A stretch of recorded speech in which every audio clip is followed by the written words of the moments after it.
नमस्कार दोस्तों, मैं हूं राणा प्रताप रॉय, आपका दोस्त। तो दोस्तों एक बार फिर से स्वागत है आप सबका मेरे यूट्यूब चैनल पर, जिसका नाम है health and beauty tips by Rana Pratap Roy, यानी कि मैं। दोस्तों आज के वीडियो का टॉपिक है ओमनाकॉर्टिल सिरप। ओमनाकॉर्टिल सिरप जिसके अंदर पाया जाता है प्रेडनिसोलोन।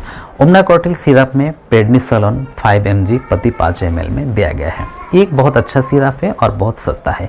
इसका जो 60 ml का एक बोतल होता है वो आपको 33 रुपये का किसी भी मेडिकल स्टोर से मिल सकता है।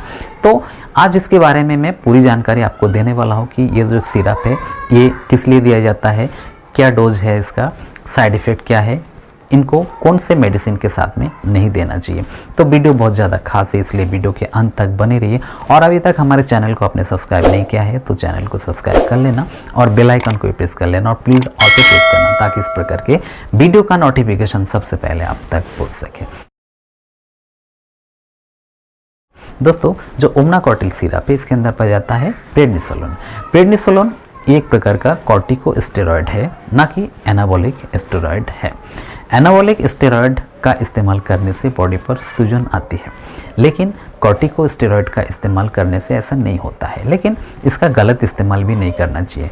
इसका इस्तेमाल करने से आपके बॉडी में जोड़ों में सूजन हो, आपके सांस नाली में सूजन हो, आपके पेट में मान लीजिए अल्सर हुआ है, कैंसर है आपको, या फिर अन्य कई प्रकार की दिक्कत होती है जिसमें आपकी बॉडी में इन्फ्लेमेशन होता है, सूजन हो जाता है, लालपन हो जाता है, तो उस कंडीशन में इसका इस्तेमाल अन्य मेडिसिन के कॉम्बिनेशन के साथ में दिया जाता है।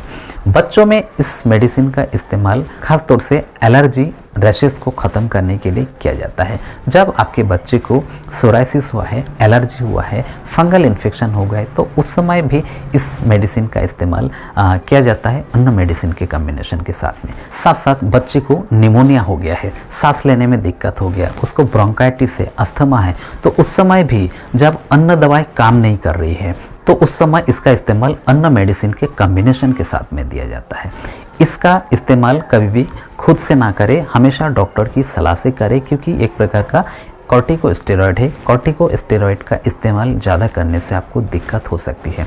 ये जो मेडिसिन है इसका अगर इस्तेमाल आपके बच्चे को ज़्यादा कराया जाएगा, ओवरडोज दिया जाएगा, तो बच्चे को पसीना ज़्यादा आएगा, उसको बेचैनी होगी, उसको नींद कम आएगी, उसको उसका वजन बढ़ेगा, भूख नहीं लगेगी, उसको अपच हो जाएगा। तो ये दवाई बहुत अच्छी है लेकिन नुकसानदायक भी है। इसको हमेशा डॉक्टर की सलाह से ले, और जब आपको ज़रूरत हो, आपके बच्चे के अगर पेट से संबंधित कोई दिक्कत हो जो कि अन्य मेडिसिन से ठीक नहीं हो रहा है, निमोनिया हुआ है, मान लीजिए आपको बच्चा सांस नहीं ले पा रहा है, खांसी बहुत है, उसको सीने में घड़घड़ाहट है, तो आपने मान लीजिए ब्रोंकोडायलेटर भी दिया है, आपने एंटीबायोटिक भी दे रहे हैं, एंटीटसिव दे रहे हैं, तो उस समय क्या होता है कि सही हो जाता है। लेकिन जब सही नहीं हो रहा है तब जाके डॉक्टर इसका इस्तेमाल करते हैं। शुरू में ही अगर इस्तेमाल करोगे तो बच्चे को फ़ायदा तो होगा, लेकिन बहुत सारा नुकसान आगे भी झेलना पड़ सकता है। इससे जो आपका इम्यूनिटी सिस्टम है वो वीक हो सकता है, कमज़ोर हो सकता है। इसलिए इसका इस्तेमाल आपको नहीं करना चाहिए खुद से, और अकेले इसका इस्तेमाल करने से कोई फ़ायदा नहीं होता है।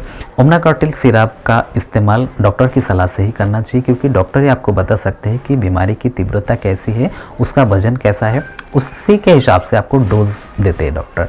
आमतौर पर इसका जो डोज होता है, जो 5 किलो तक का जो बच्चा होता है उसको 2 से 2.5 ml तक इसको दिया जाता है, सुबह शाम या सुबह दोपहर शाम तीनों टाइम।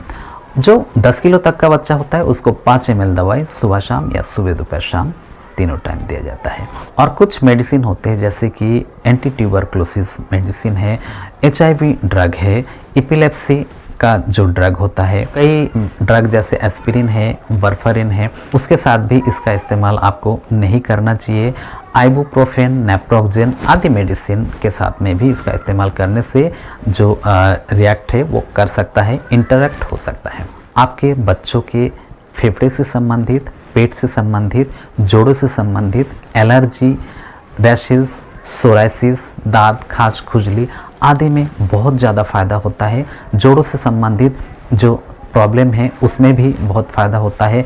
जो मसल से संबंधित जो दर्द है उसमें भी बहुत ज़्यादा फ़ायदा होता है, लेकिन डॉक्टर की सलाह से इसका इस्तेमाल करें। ये एक प्रकार का कॉर्टिकोस्टेरॉयड है, बहुत फ़ायदेमंद दवाई है, लेकिन इसका इस्तेमाल करने से आपको नुकसान भी होता है।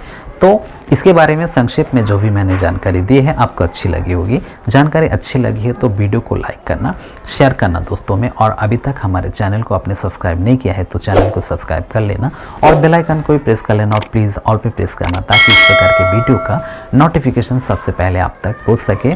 इससे संबंधित कोई भी और जानकारी आपको चाहिए तो आप कमेंट करके मुझसे पूछ सकते हो, जवाब देने का पूरा प्रयास करूंगा।